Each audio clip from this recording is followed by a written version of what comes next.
Hello YouTube, shintigercurl here, that dude in the straw ad, bringing you yet another awesome video. It's Monday night. You know what that means? Time for some Raw. We are 2 weeks away, or is it 3 weeks? I don't know, I haven't slept in a long while. But anyway, we are quite a few weeks away from Night of Champions, where every belt is on the line. And Seth Rollins must do double duty that night. So, how are we going to feel set up for this? Here's my notes. Let's go over it.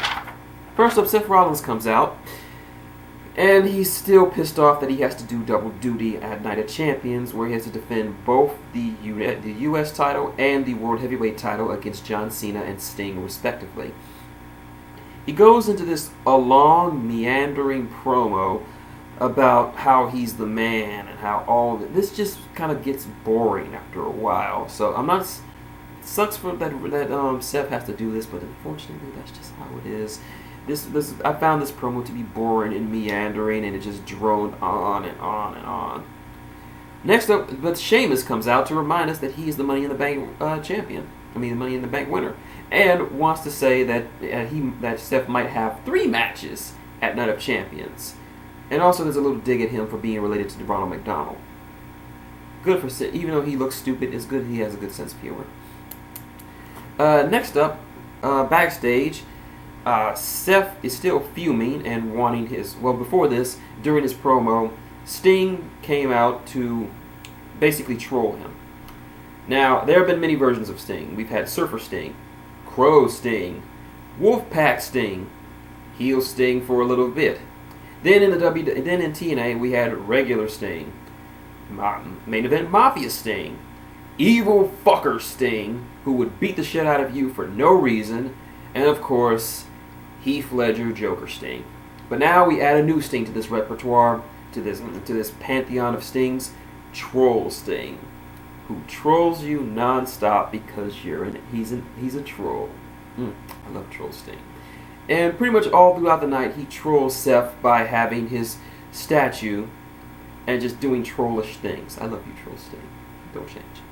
Our first matchup, Paige versus the Boss, Sasha Banks. What can you say about this match? It looks good on paper. It looked good in the ring. This is a fantastically stiff matchup. This is what happens when you put 2 NXT divas in the ring together. They give you gold. Not the fool's gold that that the Bellas have been trying to pawn off to us. Real 24-karat solid gold wrestling. This was a fantastic match. That is until the end, when Naomi decided to interfere and gave Sasha the ability to do a roll-up and give her the win. I like the match. I'm not so sold on the ending. It varies. It goes potato for whoever you want. Next up, the Ascension take on Roman Reigns and Dean Ambrose. This was a solid tag team match, a good build-up for their tag team match they're going to have. That Dean and Roman are going to have against the Wyatt family.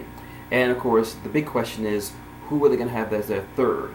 I mean, they got Braun Strowman, aka the Mountain That Rides, going for the Wyatt family, so they need a third man. But anyway, this was a good match, good tune-up match for them. They beat the Ascension. I got no complaints. Next up, Ryback versus Seth Rollins. Now, before this, Seth, of course, opened his big mouth again, and the Authority punished him because he inadvertently thought that Steph couldn't come up with a good plan to get his statue back, and he wanted Triple H. So Triple H decided that since he's doing double duty at Night of Champions, he should do double duty tonight. So first match will be a champion versus champion match against the Intercontinental Champion Ryback. Now, I'm not going to say that Ryback is a terrible wrestler. I'm just going to say he's limited. He is a power wrestler, and there's only so much you can do with a power wrestler. I mean, Seth Rollins is, despite how he's being booked, a fantastic in-ring competitor. Fantastic. The guy is amazing in the ring. But if you only with the right people, I mean, put him in there with guys like Randy Orton or Daniel Bryan or Dean Ambrose or John Cena, of course. Put him in there with the right kind of guys and he'll give you a 5-star match. Put him in there with guys like Ryback, who is severely limited on what he can do in the ring. You had a terrible time. This was not a terrible match, even though Seth kind of was carrying the match mostly, and Ryback couldn't really do much besides do power moves. So it was what it was. It was passable for what it was. It wasn't, oh my god, terrible like we've had with Ryback versus the Big Show, but it was passable. Surprisingly enough, Ryback picks up the win thanks to some timely interference by Troll Sting. Yay. Next up, backstage,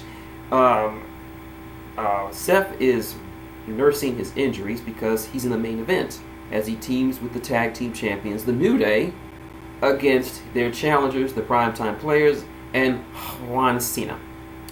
And this is a little bit of awesomeness right here. They go backstage. The New Day are being awesome. Xavier Woods is playing the Final Fantasy victory theme, you know, da da da da da da da da da. All you Final Fantasy fans would get that. And then they get some unexpected guests by the name of Edge and Christian.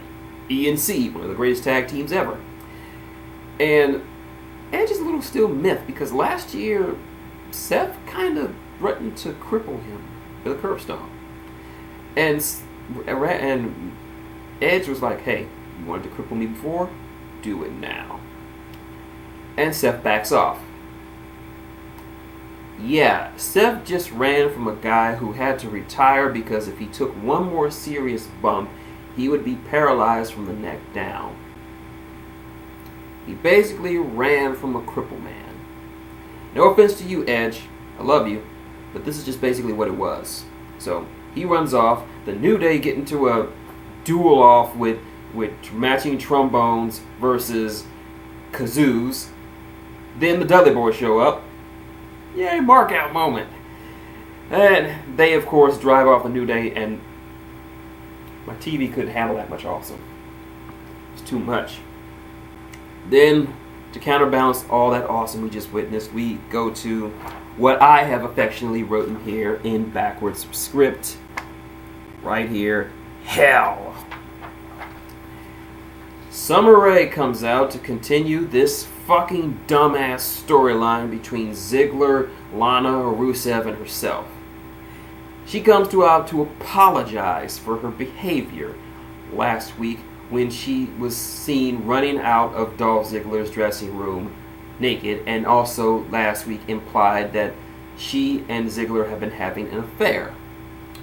And Michael Cole talks about this like it's made worldwide news. No one gives a fuck about this storyline, least of all me. You should see the thumbnail fits this.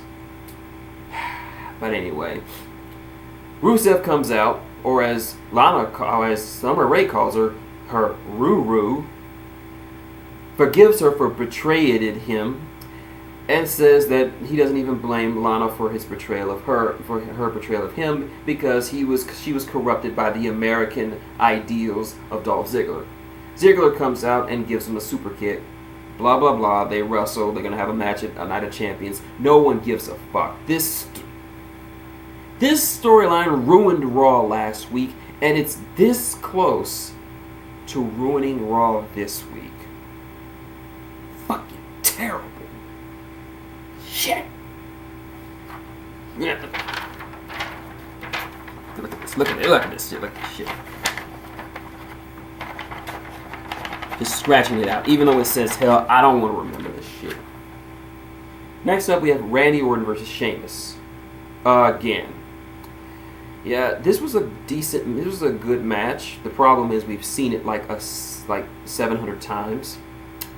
And there was nothing to surprise us, and the fans were pretty much not really fans of this match. And Sheamus was getting sick and tired of people saying he looked stupid, even though they were telling the truth, and he does look stupid with his mohawk. But yeah, this is an okay match. Randy wins with an RKO, always good to see. But then he goes outside, and he gets surprised by the Wyatts. Now there's a little story behind this. Just before the match, Randy was seen talking with Dean and Roman, and it appears that that they were trying to convince him to become their third man for their match against the Wyatts. And the Wyatts figured, hey, you ain't gonna help nobody. and they proceed to beat the ever-loving crap out of him with Braun Strowman. I'm sorry, I keep fucking up his name. I'm tired. But Braun Strowman, or I like to call him the Mountain, chokes him out and destroys him. Good stuff. Next up, tag team action again. We have the Dudley Boyz against Los Matadores. This is a very short match. The Los Matadores lost unintentionally due to El Torito, and they take their frustrations out on him and finally beat the crap out of him. The Dudleys decide animal cruelty, this looks like a job for tables, and they put Diego or Francisco, I can't remember which one of them it is, so they got put through a table. Enough said. Next up, Cesaro versus The Miz. Of course, this was a very solid matchup. Cesaro once again shows that he should be pushed. Fuck you, Kevin Dunn. That's why I said it. So, yeah, Vince pushed this man. This was a great matchup until the Big Show came out to try to get The Miz, and it foobars the match. And just to be a dick, he punches out Cesaro because he couldn't get his hands on The Miz. Next up, more hell. As the Bella twin, Team Bella comes out with the Bellatron 5000 to talk about that Nikki is merely 7 days away from tying AJ Lee's record as the longest reigning Divas champion. Now, I'm not opposed to records being broken, but here's the thing. Nikki Bella should not be the one to break AJ Lee's record. I've already mentioned this before in other videos. I'm going to mention this again. She should not be the one to break that record. If it was Paige, I could understand. I'd be more than willing to accept it. Sasha Banks, hell yeah. Bayley, fuck yes. Charlotte, oh hell yeah. But no, it cannot be Nikki. No. For one thing, it's been 50 plus days since she last defended the title. Don't you need to defend a title at least every 30 days, or you get stripped of it?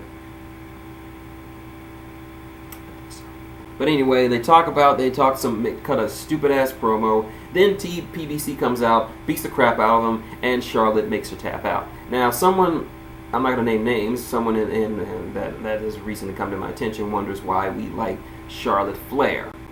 It's not. Now, I've already gone into depth about my thoughts on legacy wrestlers. But here's the thing.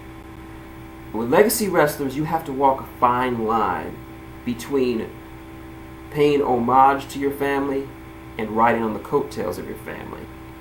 You can either do this the good way with Stardust and Goldust and Bray Wyatt, and The Rock, of course, or you can do this the bad way and ride it like Ted Jr. and Curtis Axel did.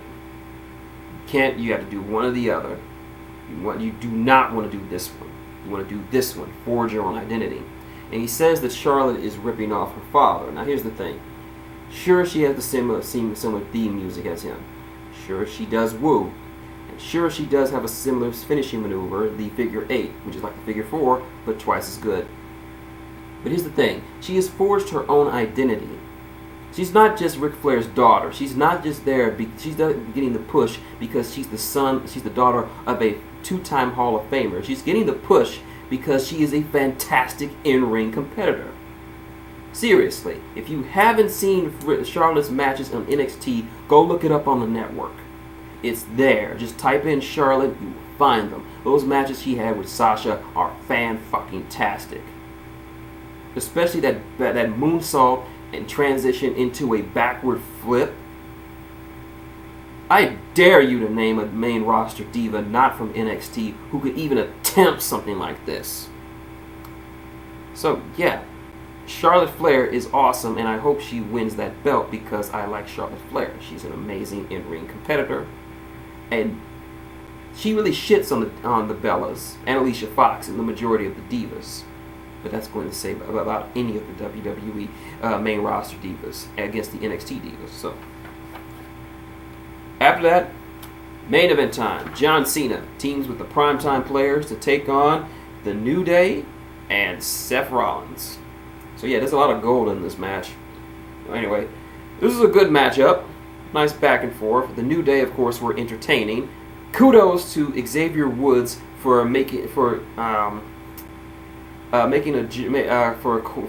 pretty much paraphrasing the king of stand-up comedy today, Kevin Hart, by saying, "Look at this! Look at Big E's triceps! Look at his triceps!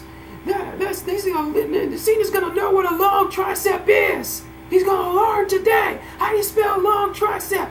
L-O tricep." Love you, Xavier. And of course, in the end, the faces won. Nothing more to be said. I wasn't going to pay much attention until Seth gets another visit from Troll Sting, who is outside the arena with a trash compactor and pushes his statue into the trash compactor to be crushed. And he gets on the trash can and just sings away. And that is Raw. My thoughts? A very up and down show. The upper parts, seeing Edge and Christian, the New Day, and the Dudley Boyz on the same screen together was awesome. Troll Sting was amazing. Watching Charlotte make Nikki Bella tap out to the figure 8 made my night. And the Cesaro continues to be awesome. The down parts, Ziggler's Rusev continues to suck and suck and suck and suck. The Bellas continue to suck and suck and suck and suck. And Ryback continues to be Ryback. But yeah, this was an up and down Raw. Some parts you're going to hate, other parts are going to make you mark out like a bitch. So there's that. That's my video. If you like what you see, link, comment, subscribe below. Got any questions, comments, or just want to talk about wrestling? Leave them below. I will get back to you. Want to support the channel? Hitting that like button helps, as does hitting one of these many advertisements you see scattered around and in this video. Or, if you want to donate directly, like a few of my fans have, it's up there. You know what to do. So, until next time, it's been shintigercurl, that dude with the straw hat saying good night, and I love you, Troll Sting.